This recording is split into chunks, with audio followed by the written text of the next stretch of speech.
he's not a big fan of that. All right, Grace, what do you want to talk about? Uh, I mostly just came up here to chill, but once again, I differ with Andrew on his point about that men control everything because, he knows I've had this experience with my mother where she completely turned on my family and got a restraining order against my dad. Men do not have control of their women like he thinks they do. That's not my argument. Yes, it is. You said men have control of everything. And the only control women have is the power that men give them. Hang on, Stage, just calm down, Bruce. Tell me what my argument is. I just said it. Repeat it back to me. Okay, so you think that my argument is that men have control of their women? You said men have control of their families, their life, they have a lot of power, and that women only have the power that men give them. I agree. That's correct. So let's start from the grounding. Where do rights come from? God. God grants you rights? Mm-hmm. What rights does God grant you? The right to life, the right to respect, the right to dignity. If God grants you the right to life, then why do children die? He grants the right to, it's a God-given right that you should not be killed by other people. That doesn't mean that people won't die. Okay, so it's not a right to life then. He grants you the right to not be murdered? I mean, are we talking legal rights here? No. Okay, I'm asking you specifically where rights come from. Tell me where they come from. I don't know, like for example, like God gives a fetus the right to life. Then why do fetuses die if they have a right to live? Okay, so why do people die? It's a right to life. Like it's an essential right. You have a right to dignity. You just keep on restating the question. It's not the question. Okay, a right. I asked it. A right is not, it's not an obligation. It's not that you won't die, but it's that you have the right to life. You have the right to your own life. So you said God gives you rights, right? Mm-hmm. What rights does God give you? God gives you the right to marry who you want, for example. God gives you the right to marry who you want. So how come there's men out there who might have women who marry other men besides them who they wanted to marry? Okay, well, rights is a legalistic term. Society has to respect rights. No, rights is also a philosophical term. So the question becomes, where do rights come? What do you think a right is? Let's start with that. What do you think a right is? A right is a legal term that means you are entitled to something. So you don't think that there's anything more innate than legality to rights? Well, yeah, because it means you're entitled to something that's enforced. I think that's a fair position. So if rights are a legality, meaning that they're a social construction that human beings come up with, they're not actually from God, right? I mean, what would God give us? I would say he gives us gifts, like the gift of life, more than a right to life. That's given to us by society. Okay, fair enough. Yeah. So then your position isn't that God gives you rights, but that rights are a social construction by people. Yeah, political. Okay, so I think that's fair. So if rights are a social construction of people, right, then who enforces the rights? Men or women? Bingo. I mean, I would say both, but if you want to talk about like in terms of power, physical power, then yes, men. No, I'm asking, hang on, stop. Listen very closely to my question. Who enforces rights? Who's the enforcement mechanism for the rights of women? Is it women or men? I mean, you know the answer. Both enforce the rights. Both? They both enforce the rights. Yes, but so how do women? So power, men do. Men do. So how do you enforce rights absent physical power? Okay, well, women can call the police just like men. And who comes and who shows up when women call the police? Physical power is for men. Yes. So how do you enforce rights absent physical power? Well, there are lawmakers. There are people who do things absent than physical power. And how do they enforce? How do they enforce all of those laws and regulations and things that they pass absent physical power? You cannot. Well, I mean, yeah. At the end of the day, when it comes down to it, it is physical. So then, therefore, your rights. Therefore, the logical conclusion is your rights. Wait. Stop. So therefore, if all rights are enforced by men, and the rights of women are enforced by only physical power, which you just agreed with, and our logical conclusion has to be that all women's rights come from who? Okay, fine. If you want to say answer the question. Answer the question. Andrew freaked out. Andrew, calm down. Calm down. Andrew. Answer the question. Answer the okay. fucking question. Your camera. Okay. That's what he's going to do with you if you don't answer the question. You want to do your BDSM routine. I get it. Okay. All right. Calm down. All right. Yes, they come from men, but then why? Okay. So then following your argument, then why do women, you would say that women are doing things that aren't fair to men, right? For example, women can accuse men of rape, right? And there's no accountability if it's a false accusation, right? And men have created that, and men enforce Andrew's it. That's freaked. the point. Andrew totally lost it. He needs. That's my backup cam, and it fell off. Anyway, go ahead. Okay, so according to your logic, if men enforce these, if men give women all their rights, then why do women have rights that hurt men? Why can women do things that hurt men? For example, because men also give other men. Stop. I'll answer your question. Okay, because men also give other men rights. Okay, well, why would men give other men rights that hurt them? Like, why would men enforce rights that actually hurt men? They've done it since the dawn of time. So, for instance, hang on, I'm going to answer the question. Grace. One question at a time. Just one question at a time. To answer your first question, men have always done this. They've always been able to give rights to men and take rights away from men. So take slavery, for instance. Men can enslave other men. Men can also take themselves out of slavery, for instance. They can fight their way out of slavery. They can fight for a nation. They can form a new nation. They can do all of these different things, right? They grant rights to other men too. Sometimes the rights that they grant aren't fair to other men. There could be that there's specific pockets of men who think that certain men shouldn't have rights or that women should have more rights. But that doesn't mean that they're not coming from men. You just logically walked through how they are. Okay, but so you said, like on a couple panels ago, you said that the reason that women can do things that hurt men is because men are simps and women have convinced them to give them rights that aren't fair. Yeah, there's some truth to that. That's true. Yeah. Okay, so then don't women have power according to your logic? If women can convince men to give them those rights, then women have the ultimate power. Women do. Men. Stop. You're right to an extent that women do exercise some autonomy when it comes to seduction, convincing, conniving, all that type of different stuff, right? Now, men can do this too. It's not exclusionary to women. But yeah, women do tend to exercise power softly, but that really doesn't change the fact that their rights are going to be enforced, or whatever they want enforced in society is going to be enforced by men. Whether they can convince men to do it or not, that's a completely different matter, because when men decide to stop doing it, women have no recourse at all. None.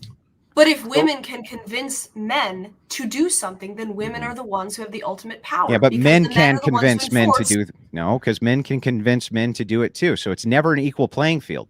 This is the problem that you have with your logic, is it's never an equal playing field.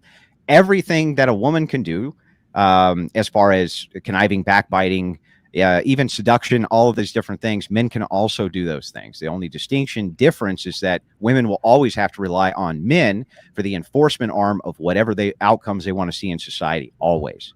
There's no choice about it.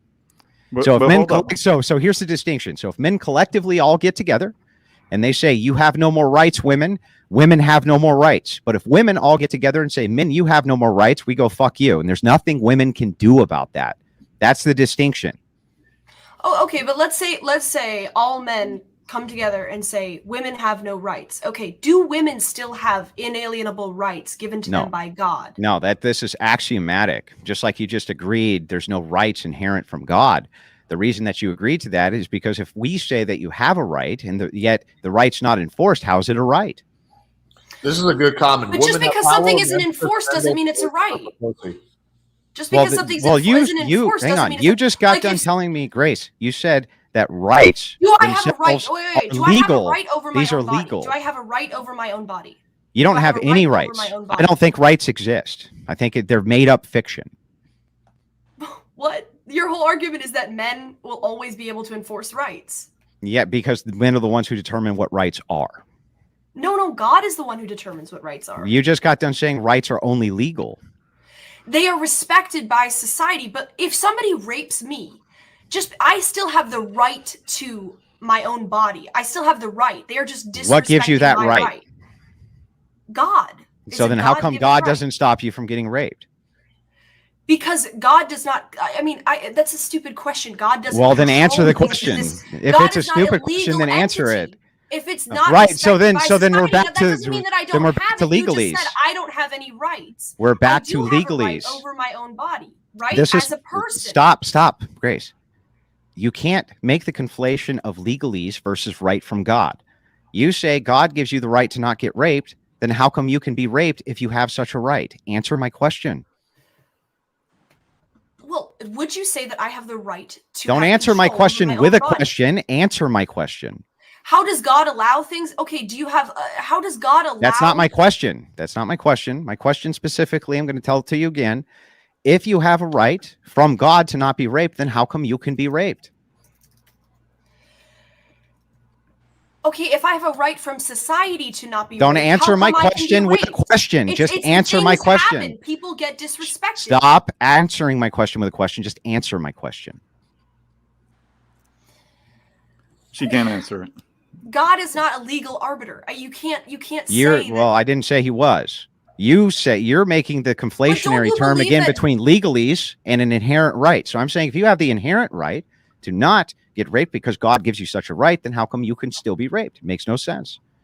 There's an easy explanation. God has a rape kit. No. I want Grace to answer me. Answer the question, Grace.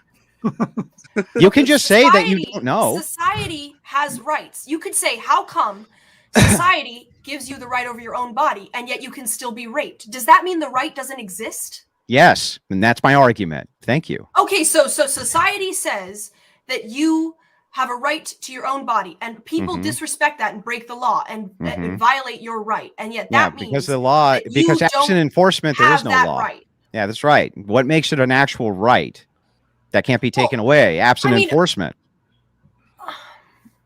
Because, hold up. there are rights in society that people have that are broken by other people. That doesn't mean those rights don't exist. Where do they come from? The rights in society, they come from society, from laws. So men make them up, right? Maybe, yeah. Okay, so if men make them up and if men stop enforcing them, then that means that you no longer have that right, doesn't it? No, but it's not enforced just because if somebody violates your right to something, like if somebody rapes you, that doesn't mean that your right doesn't exist. It just means that somebody's violating your right. So what makes the right in existence if people say you don't have that right? What makes it exist? What makes it real? What makes it not fiction? Is it like a rock? Is it like a tree? Can I touch it? Can I smell it? Can I taste it? Can I see it? Where are these rights? Point to the rights, Grace. Point to the rights. Where can I see them? They're on the right tree, they're bro. not physical doesn't mean that it doesn't Right. exist. So that they're immaterial. So that's right. So if they're not physical and they're immaterial and they're social constructions and we made them up, that means that absent us enforcing them, they don't fucking exist, do they? No. Because people say, like, if there are rules and somebody breaks a rule, that doesn't mean that the rule doesn't exist as a rule. That means that how does the rule exist? Violating the rule. Okay, so how did the rule get made to begin with? Well, people come up with rules. Right. So if people decide to stop enforcing those rules, do those rules exist anymore? I don't know. If somebody what do you mean you don't know? Something that doesn't mean it doesn't exist. For example, there are laws that aren't enforced. Does that mean those laws don't exist? No, but yes. Well, right. They don't exist they're not enforced. So like actively they don't exist, but they still don't exist. Those rules still. So these are immaterial. So these are immaterial things that are socially constructed that we come up with, and absent enforcement, they don't actually exist. You claim earlier God is the one who gives you the rights, but then when I ask you how come those rights can be violated, your answer is, well, because they're actually legal. So then when we go over to legal and ask the same exact question, your answer is, I don't know. I don't know how it could be that you have something that's socially constructed and made up that if somebody violates it, that it can't be just tossed right out the window because there's no enforcement. There is no such thing as a right, Grace. They don't exist. If you can demonstrate that a right exists, I want to hear it. Okay, then what is your argument that men come up with the right. Don't answer the question with a But question. then how does your argument make sense that men have all this power over women because they're the one who enforce women's rights? Because And they're the everybody's arbiters of what is right. No, but men aren't the arbiters of what is right. God is the arbiter of what is right. Men decides what's right through reason and conscience. Okay, let's back up. Say that you have a bunch of evil men who decide that they're not going to follow what God says, which has happened historically many, many times. You would agree, right? Sure. Yeah. Is God going to stop them from raping and pillaging? No. No. So then those rights obviously aren't coming from God to say that they can't be violated, because they can be violated. So the question becomes this idea of a right. Where does a right come from other than we make them up and then enforce them through literally just brute force? For instance, if somebody comes to your home and they want to hurt you, you say you're violating my rights. Men have to then come and enforce your rights on your behalf, right? Okay, but okay. So maybe I mischaracterized it. God does not give us rights. God doesn't owe us anything. Okay, but God gives us reason and conscience, which then help us to determine what people's rights are legally that are enforced by men. I agree with you, men, right? And there we go, so Grace. those So hang on, exist. Grace. Reason and conscience then Grace, exist. all you have to do And is those concede. rights are real. All you have to do is concede to the argument then that all rights come from men. Well, okay, if you want to say everything that comes through men through God, then that's Argument. fine. The argument's done, Grace. Thank you so But much. you said I appreciate rights the don't concession. exist. You said rights don't exist. That's right. They don't exist except So as the a rights construction that of what come men make up. No, but that's not a construction of what men make up. That's a It construction is. of what men interpret through reason and conscience, which is given to them by God. Like taxes. So Okay. do you think that all societies, even absent God, can come up with laws and come up with individual rights? Societies absent God. I mean, all of us have a reason and conscience. We all have that. We all have an ingrained sense of That's not morality. my question, though. My question is, what do you mean outside of God? Yeah. So if people reject God, let's say they're part of the satanic church, for instance, can they come up with a codified system of rights that you could then follow? Could they potentially? Yeah. Would they be so then in alignment so then this conduit to God that you're talking about, this is not always a direct one-to-one for what men can come up with positive or negative rights. Can't, right? Is that correct? Yeah, is that that's correct? true. But what we use to measure whether those rights are fair, who determines whether a right is just or unjust? Who determines it? Well, so Judges. what the founders did was they said it was axiomatic. They judged it on an axiom. We hold these truths to be self-evident. That would be axiomatic. They say rights are axiomatic. They're self-evident. You're making the same claim. What they're saying hang on, it comes from reason and conscience. Well, they didn't specify, but I think that I could probably grant that it comes from at least reason. Conscience, I'm not so sure, but maybe reason at least. But they're saying these are axiomatic. So it's known to everybody that these things are self-evident. However, they're not axiomatic because different cultures don't follow those laws or those rights. So how can they be axioms? They're not axioms. So you say that rights come from God. Okay, fair enough. Which right comes from God? I'm not saying rights come from God. God doesn't owe us anything. What I'm saying is So rights come from men. Well, rights come from men, but what they come from is men based on their reason and conscience and following God. But they still come from men. Legal rights that are like justified. There can be unjust rights too. For example, in our society, a woman has the right to divorce a man for no reason and take half his money, right? There's no fault divorce. That's a legal right. That's correct. I agree is enforced by men if you want to talk about physically, but that does not come from God. That is an unjust right. Yeah, I agree. That is not inspired by God. It still comes from men. That right exists. It exists. Where does it exist? What do you mean? What? You just agreed that it's a right. What do you mean? Now you're saying it doesn't exist? I didn't say it's a right. I don't believe in rights. I told you that 50 times. I said it's an unjust right, and you said, yeah, it is. Yeah, I would say it's an unjust right that a man created. That this is your viewpoint. So you say unjust men can create rights. I say, okay, if unjust men can create rights, it's still men creating rights. That's my point. Real quick, I think this is an interesting super chat. Men violate the 10 Commandments and God doesn't enforce them. Are the commandments false then? No. Okay. But that Well- doesn't mean that you have a right, or that God is going to enforce some right on your behalf to not be murdered, because this would actually be the antithesis to free will. You would have to necessarily take away people's free will in order for God to give Yes, them I agree. God-given rights. You understand that, right, Grace? Yeah, I agree that God doesn't owe it. A right is saying you are owed this by something. Right. Okay, and God doesn't owe us anything. So I think you get it now. I think you understand But the now. definition, but the distinction about that. between rights and whatever gifts from God or whatever, it's not rights from God. But you're saying rights don't exist at all? No, there's clearly something. Well, Our where are they? consciences tell us that rights are owed to people. The Where are distinction right? between- Where are these No one rights? is owed What are you anything. saying? Because it's not a physical thing, that it doesn't exist. So Yes. does truth? Couldn't I ask you where's truth? Point to truth. That's a stupid Well, I can- argument. You're So smarter than that. hang on. So back up. Bro. You say point to truth. A subjectivist could tell you that there's no such thing as objective truth. However, I believe in objective truth because I think God's word, and you believe this too, that God's word is objective truth. So I can point to truth. I can look at the Bible and look at the church, point to both, and say you get truth there. No, but truth is a concept. Those are words. You could say, and a subjectivist. So would you say don't believe in you're just looking for objective? words. You don't believe in I objective believe in morality? objective truth, but it's not a So physical where do you get reality. it? Where It's not a where do you physical get it? reality. Where do you It's not a get it physical except reality. from physical reality? Truth is being pointing to something in physical reality. For instance, Grace, are you having a conversation right now? Yes. Is that true? I don't know. Yes. How do you know? Because it lines up with reality. Thank you, Grace.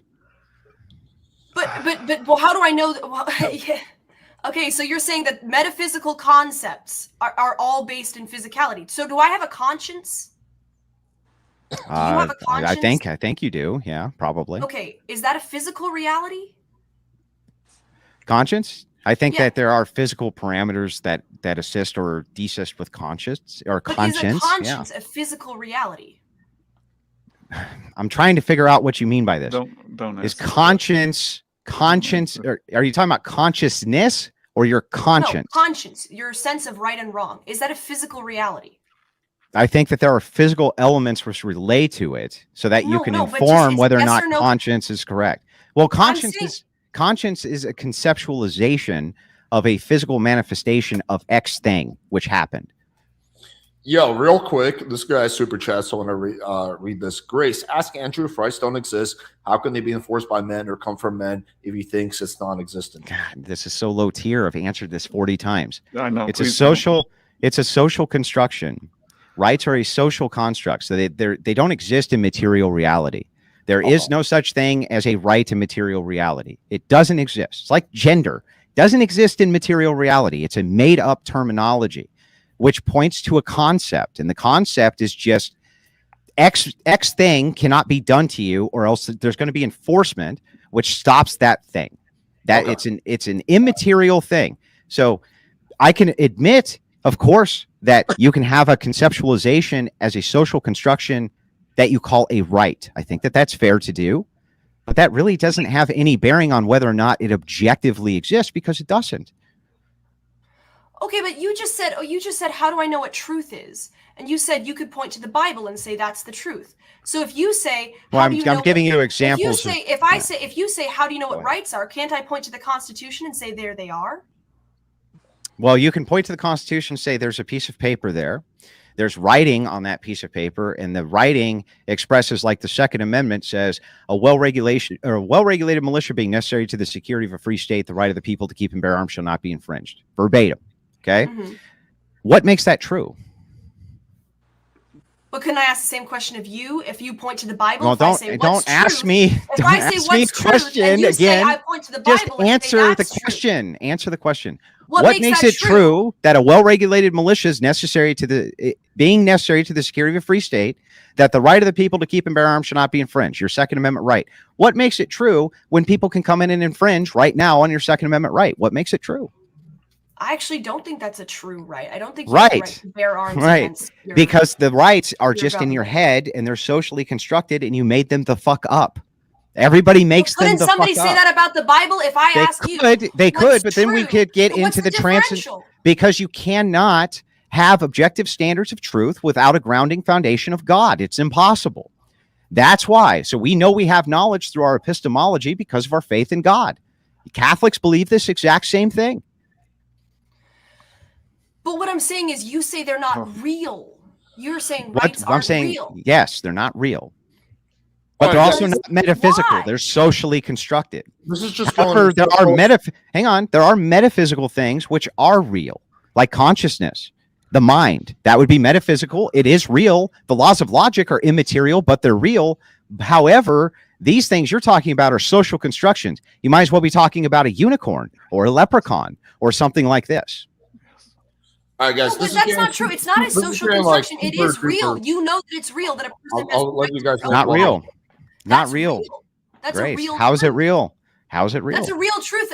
If you saw a kid getting killed, you'd say that kid objectively has the right to his life. And you'd know that was true. You wouldn't say, oh, well, that's just a social construct that somebody made up. And if somebody else doesn't believe that that social construct applies, then it's not real. That kid doesn't have a real So what right you're to his saying, life. so what you're saying is that I, a man, would see that and say this is a violation of his rights and go enforce his rights for him. That I made up for him. Right, Grace? No, I'm saying man or woman. It's not that rights are just a social construct. They are real. You believe that they're real because if you saw somebody's basic rights being violated, you would say that's not just a social construct that's not being followed. That's a right that that person has that should be upheld. And no, I wouldn't be defending this person based on. I'm going to make the executive decision to move past this discussion because we're going circles. Thank you. Fair enough. Let's let Mitch Murphy say his piece. Hey, what's up, you guys? Thanks, Alex, for hosting the debate. Thanks, everybody, for coming in. Nice job, Grace. So I'm here. I just wanted to challenge Andrew a little bit. Can you guys hear me okay? Yeah, we can hear you. So I just wanted to challenge Andrew a little bit. And if you guys don't mind, I'm kind of moving backwards a little bit to earlier in the show. I'm here in defense of the degenerates because, as it turns out, most degenerates aren't able to make a very good case for themselves and their worldview. So, Andrew, I've got a question for you. All our blood is in our penis. We don't. Right. Right. So, Andrew, will you define degenerate as without morals? Is that correct? Yeah, that's correct.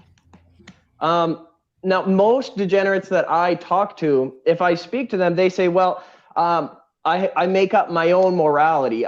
Based off some sort of intuition, natural law. They often appeal to stuff like that. That's maybe not super coherent, and I would concede that. However, what I'm trying to call into question here is whether or not you are actually in a better position than them. Because, and I just want to make sure that I'm not misrepresenting you. I'm not trying to strawman you or anything like that. But if you're speaking to a degenerate person and they say, well, I make up my own morality, you would still say that that person classifies as degenerate, correct? Yes, that's correct. So if this person makes up their own morality as they go, maybe they draw from culture, from movies, from people that they know, maybe their feelings, stuff like that. If that classifies them as a degenerate, what I'm wondering is that if the Christian is actually in a better position, because the Christian, for one, has to look at the different religions and decide which religion is true. And then let's say they go beyond that, they say, okay, I'm going to pick Christianity. Well, then at that point, they have to go between Catholicism, Orthodoxy, Protestantism. Let's say they pick Orthodoxy. From that point, they have to pick between ROCOR, OCA, Antiochian. They have all these different jurisdictions. And even from within that, they have to choose when they listen to their priest say something or the bishop say something, they have to weigh it against the rudder that the Orthodox Church is run on. And they have to, basically, it all comes down to the individual person deciding what is moral and what is not. And so I'm just wanted to pose that challenge to you, Andrew, to see how you'd respond with the potential that you may not be in a better position than the degenerate. Do you think that you can know what the truth is? Do you believe in objective truth? Sure. Yeah. How do you know if it's objective truth?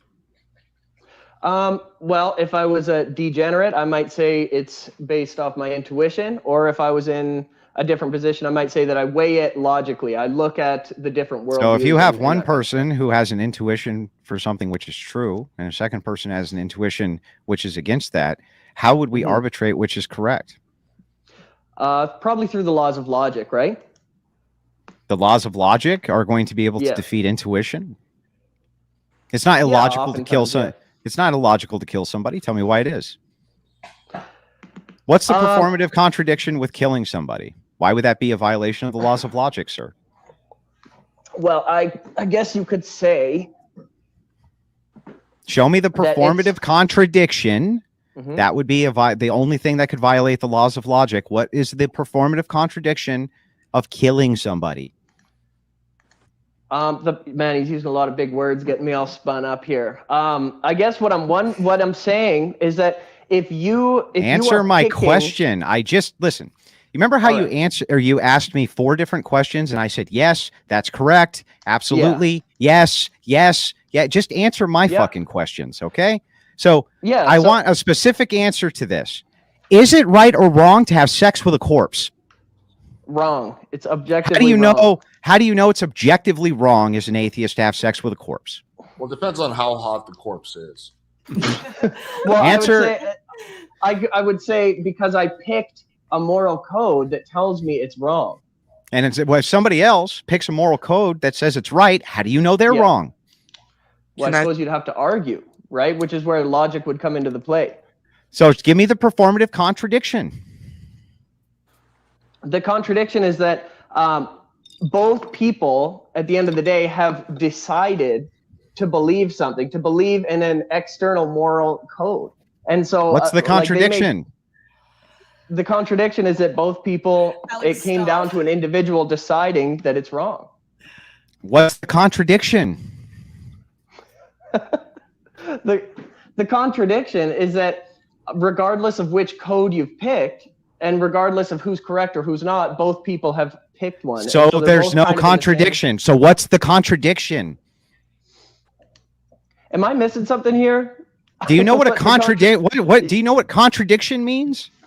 Yeah, of course, of course. Okay, then the laws of logic require, if you say you could argue with logic for why something is true or false, you're looking for a performative contradiction to know that something's illogical. That's the only way you can say it's illogical. So what's the performative contradiction between somebody in group A who says it's okay to have sex with a corpse, and in group B they say it's not? You say that you can logically determine that.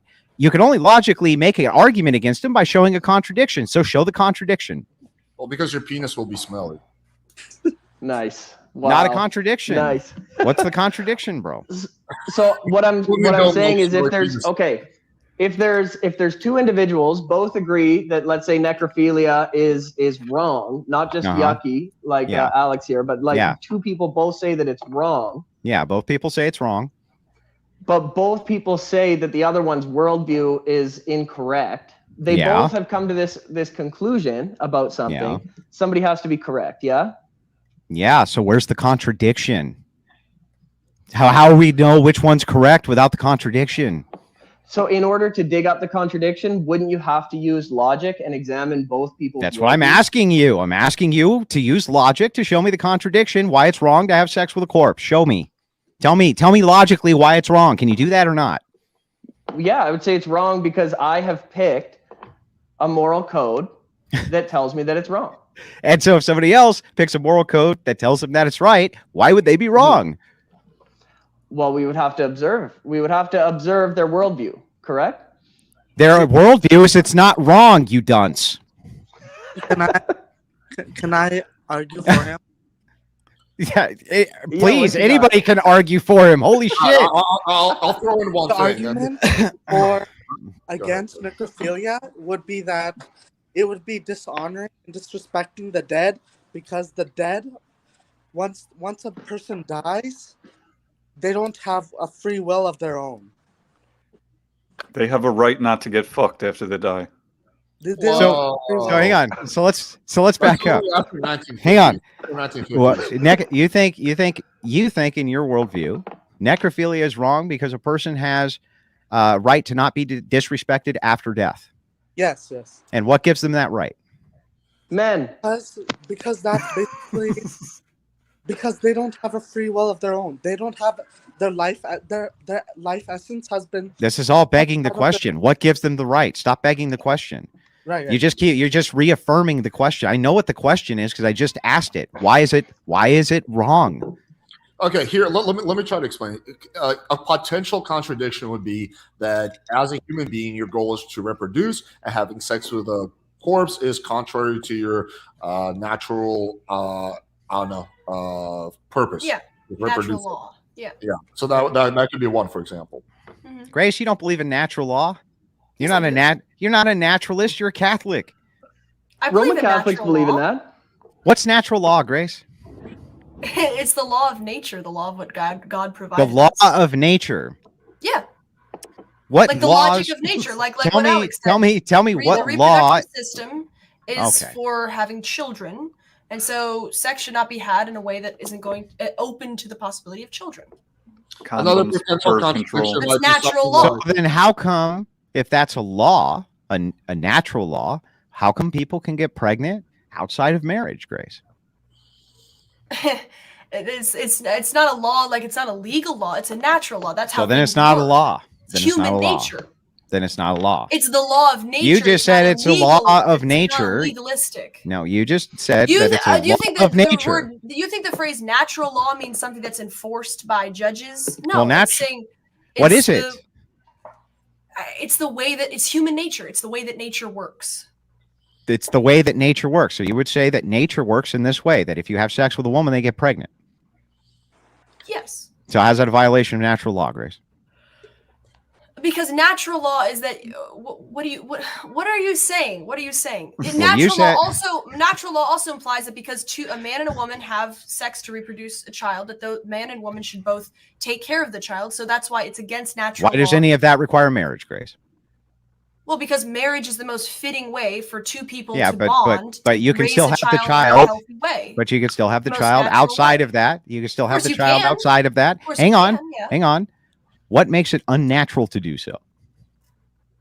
Well, because naturally, what's best for a child is two parents who are You can together have those for things life. without a marriage. You just conceded that.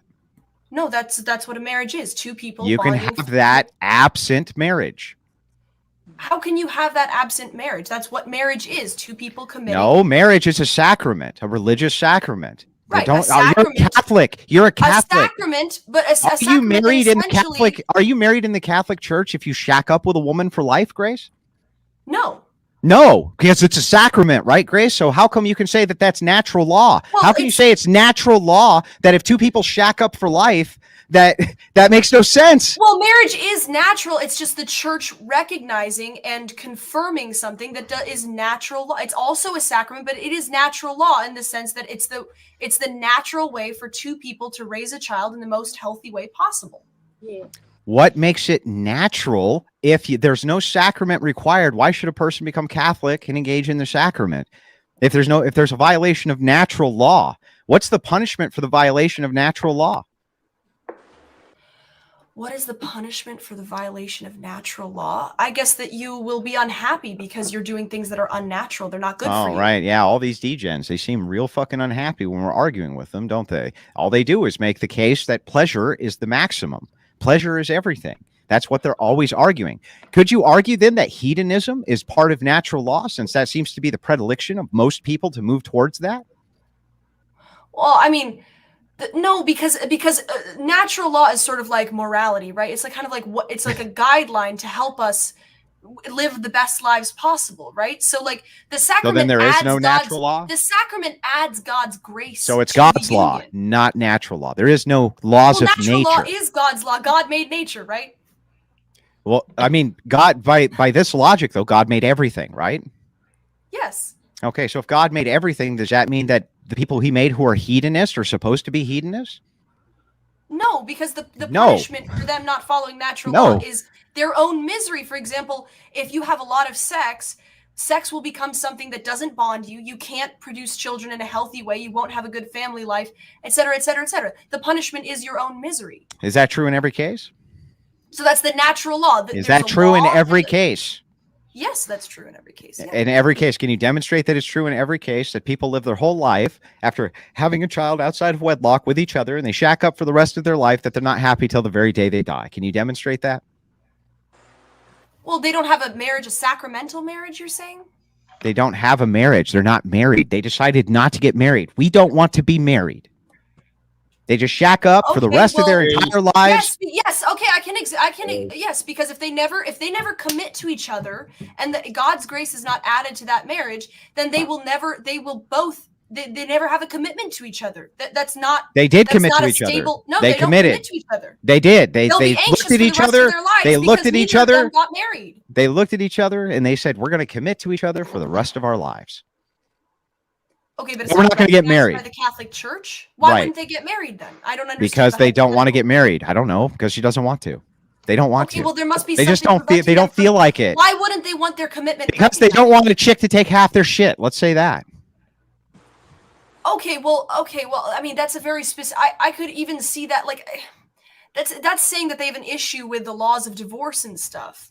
Okay, that's basically marriage, though. That's basically marriage. It's not marriage. If Marriage you is say a in this sacrament. current society, if we get married and even married by the Catholic Church, but our marriage is recognized by civil law, and that means that you can get privately married, but what you're essentially describing is a private marriage.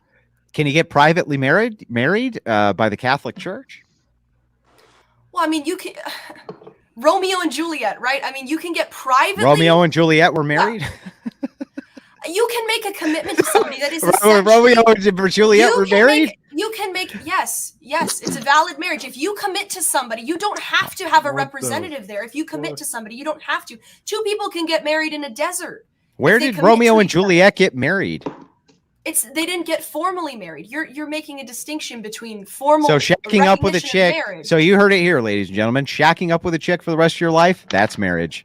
Genius Grace. Brilliant stuff. Well, if